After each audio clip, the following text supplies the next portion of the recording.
What's good, everybody? Welcome back to the Play Radio Station, where we give you amazing tips and great hits. Right now, we're about to get into an email marketing platform, so listen up. We got a guest coming in. Her name is Emily, and I can't wait to share the information she got ready for y'all. Hey, I'm here. Hi, how are you? Good, how are you doing? I'm great. Welcome to the Play Radio Station. Yay, I'm so excited to be here. Yeah, honestly, it's been a while since we have spoken, and we have so much to talk about today, and I just want people to know who you are first before we get into the details.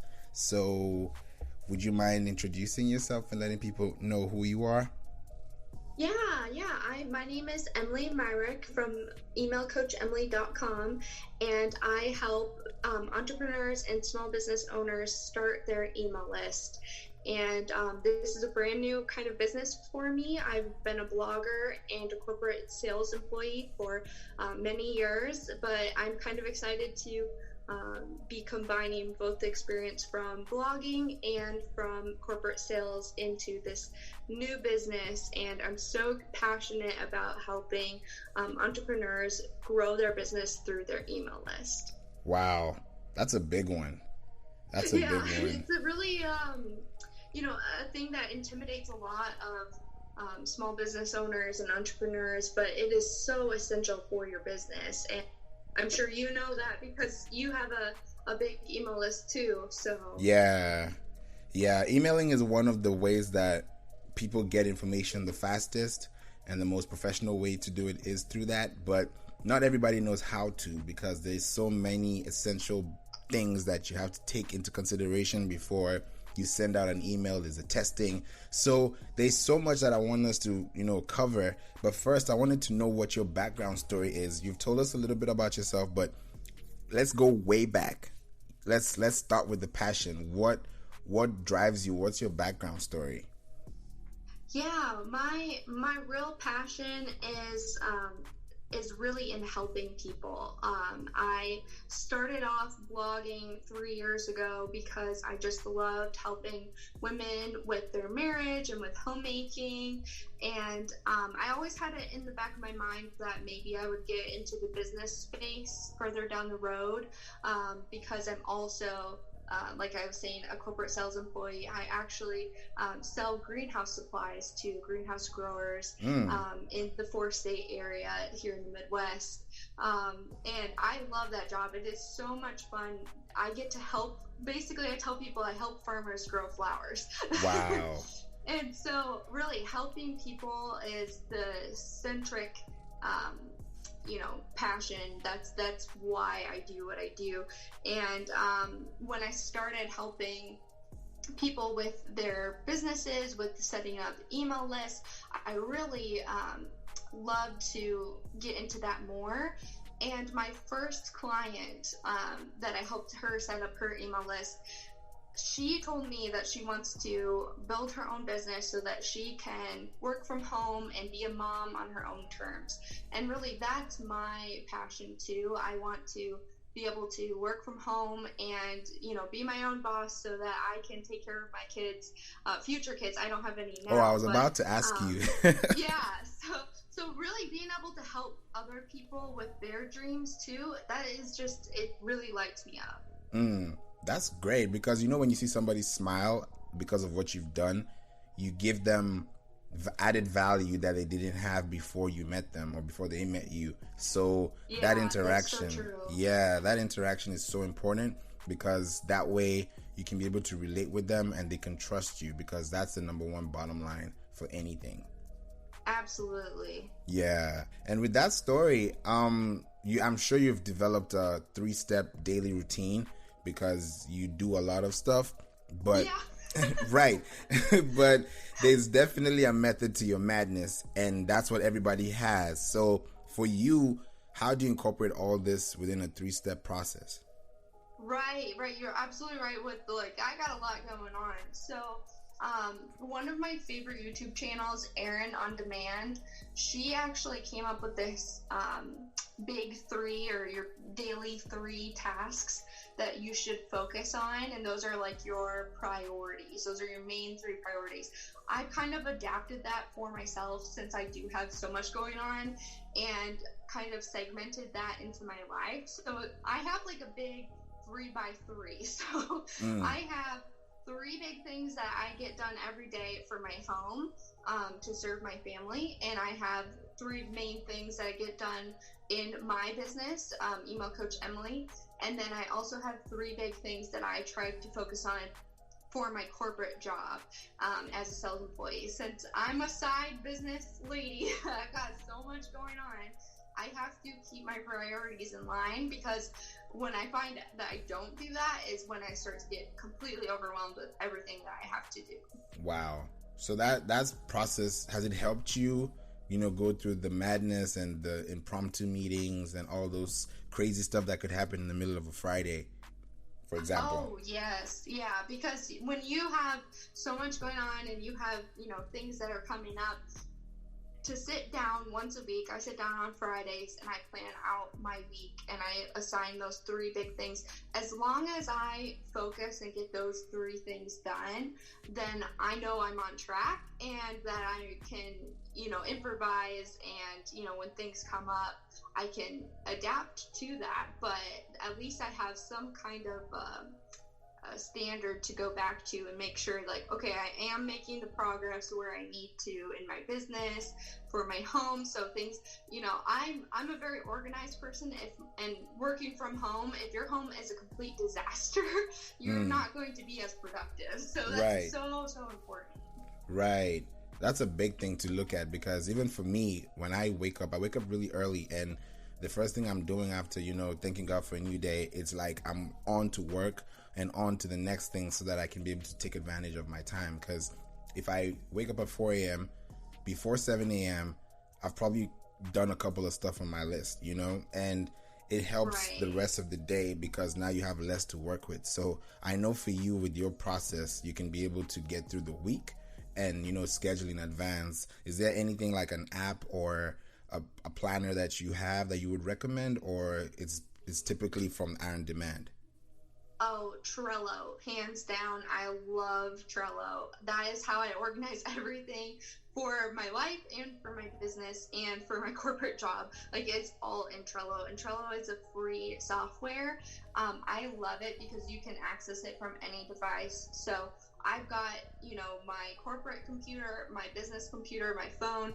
I can access all of my boards through any of those devices, and that is how I track my 3x3. So I've got a separate board for just my weekly planner, and then my business, and then also my corporate sales job. I have different boards for all of those, so I can keep all of that information straight, and I'm not having to just keep it in my mind, because I love writing on paper, but I want to be able to access it no matter where I am, and I always have my phone. I don't always bring a planner with me or have a notebook on me. So that's the system that I definitely recommend. Trello is a good one, because that kind of keeps you in track, and then you have notifications popping up.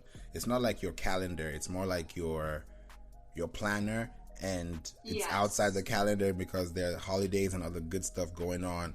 But because you want to separate the work from personal, Trello is like a good idea for you to create that intentional flow for your work. Yeah, and it just helps you keep track of all of those to-do lists for all of those, smaller items. So if I have one of my big 3 has a lot of steps to it, maybe, then I can keep all of that tracked in Trello. Whereas, for your calendar, you're not going to write all of those to-do lists. So I'm a to-do list gal. I've got 100 to-do lists, but at least they're like organized in their own place. So I just see the one big item on my list, or the 3 main items on my list, but I'm not seeing all of those 10 steps to that, because that will just overwhelm your brain. If you're just looking at your to-do list to see what you have to do and you have 30 things, that's overwhelming. But if you have those three big things, when it's time to work on each one of those, you go through and say, okay, well, this is the process to actually completing this one big thing, if that makes sense. Yeah, that makes a lot of sense, because when you do that, you're able to analyze your day in advance, and then you can be able to knock it out and plan your time wisely. Right. Yeah. Yeah, because with all this, email marketing is a big thing for you. And what would you say is your inspiration behind email marketing? What is the kind of thing that you look forward to when you're sending an email? When you click send, what is that? What is happening in your mind at that point in time? Because you've done it for such a long time too. Yeah, and really, as a salesperson, I know that some people will look at email marketing and think, it just doesn't seem as authentic to send a blast email versus if you're sending one email to one specific person. But really having the mindset of selling is serving, when you have the right motive, that's game changing, because when you are here to serve your people and not just try to sell something because you need the money and you're focused on yourself, but if you're focused on serving your people, that is going to translate so well into your emails. And that's why I have had such good success in both blogging in the past and with my corporate sales job, is because my people know that I have their best interest in mind. I don't want to just sell them something just so I can get rich or so I can make a quick buck. But if it's the right product for them, I want to tell them about it. And through that email connection, you can really explain why this product is going to benefit them, or how it's going to change their life or improve their life, or how it's going to help their business. Whatever it is that you're trying to help people with, it goes back to my central why is really just helping people. And when you look at emails like that, you are sending this high value content, that is when you can get excited about it, because you're connecting with your people and you're serving them and you're giving them 100 reasons. You're sending 100 emails, you're giving them 100 reasons to do business with you and not with your competition, because you care about them and you are serving them. Right. And that's when it comes down to your audience and who your audience is and what they want from you, because sometimes you think social media is like, oh, I'll just post and wait for a like, but it's more than just a like. It's more of, how do you want them to treat you when your message comes in? Do you want them to bounce it? Do you want them to unsubscribe? Or do you want them to click send? So those are the things that you look into. And with your email marketing skills and top echelon success, tell me more about your audience and how you engage with them through email marketing that's beneficial to them and to you. So it kind of goes in two ways, because I do have these two businesses, and really that's the it's definitely hard to have a side business, but that's also the beauty of having a side business, is that my corporate job has given me so much experience and hands-on. I'm in the trenches. I'm doing the exact same thing that I'm teaching other people to do in my side business. But I really look at, in my corporate job, my audience is greenhouse growers. So they're basically like farmers, just growing inside, not outside. And so I look to see where their problem areas are, what are the pain points, where can they improve in their business and in growing plants. And I'll send them very high value content, whether that be podcasts or videos or articles or PDF guides. I will actually send them those resources every month, and connect with them in that way, because they look to me as not just a sales rep who's selling them things for their business, but as an advocate, as an industry leader who is helping them in their business. And then for my side business, that I'm serving entrepreneurs and small business owners. I've also served corporate sales employees too, but basically anybody who has a business that wants to connect with their people over email marketing and doesn't know how to set up their email list. So I also like to, to send relevant resources that's not necessarily what your business is about, but can help your ideal audience. So knowing your ideal audience is so important, because for my greenhouse growers, I might be sending them a resource that helps them personally, even if it's not related to something I'm selling, because I'm still that added value. They're still looking to me as an industry leader, and that's just going to help build rapport with your customers. Yeah, that's true. Because when you send them high value content, you're not only engaging them, you're giving them a reason why they should stay. Absolutely. Yes. Yeah, but most people don't, like, think about the emails you get from companies and you see what they're trying to do. Sometimes they do it, sometimes they don't. Sometimes you also unsubscribe because you're like, I don't think I'm getting any information from here.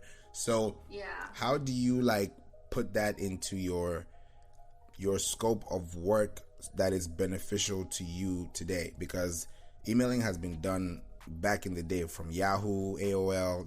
We've had all the great timings for things to do amazing work with emails. We have the MailChimps, we have the Constant Contacts, we have all the good stuff. But I know you don't use that because we talked about it earlier. But the benefits of email marketing today with this kind of high value content, how do you engage that with them? And it goes back to sending that high value content and knowing your audience, which is why that's such a good question of who is your audience? Because if you are not sending information that's relevant and applicable to them and timely, it's all about timing too. Because if you are sending, if I am sending my greenhouse growers an article on how to clean their heaters in April, when they are the busiest, that's one of the busiest months when they are getting plants out the door to get ready to sell in May and June, they don't need that, Right. To send it, to have the right timing and to really think about your customer and where they're at and what they need now. That is where email marketing really comes in handy, because if you are have a large customer base and you need to communicate information in a timely manner, how else are you going to do it? I can't, as a corporate sales employee, I can't call all 150 of my customers in 1 week and tell them about, a program that's going on right now that they need to act on. But also, if you are only sending those kinds of emails that are act now, last chance, they aren't going to want to open your emails, because it goes back to what you were saying about, think about the brands that you unsubscribe from.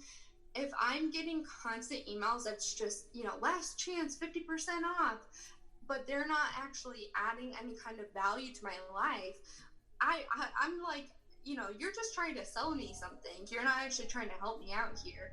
Whereas if you send those high value emails to your customers, and then you also have those more salesy emails where, you're not just trying to push something just to push it, but you really have to get the message out there to them that, hey, this deal is ending and you need to act on it because it's good for you, then they're going to be able to take that message in a lot better, because you have built up this rapport, you have built up this reputation of giving them this high value content.